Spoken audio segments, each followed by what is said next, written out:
கள்ளக்குறிச்சி மாவட்டம் திருக்கோவிலூர் புறவழிச்சாலையில் சரக்கு லாரியும் காரும் நேருக்கு நேர் மோதிய விபத்தில் இருவர் படுகாயமடைந்தனர். எலவனாசூர் கோட்டையில் இருந்து திருவண்ணாமலை நோக்கி வந்த சரக்கு லாரியின் மீது எதிரே அதிவேகமாக வந்த கார் நேருக்கு நேர் மோதி விபத்திற்குள்ளானது. இதில் காரில் பயணித்த திருவண்ணாமலையைச் சேர்ந்த இருவர் படுகாயமடைந்தனர்.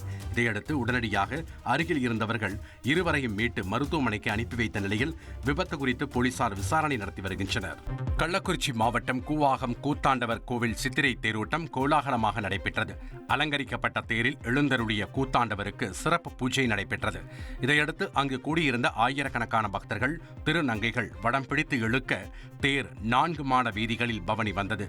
ஆங்காங்கே திரண்டிருந்த பக்தர்கள் கற்பூரம் ஏற்றி கூத்தாண்டவரை வழிபட்டனர்.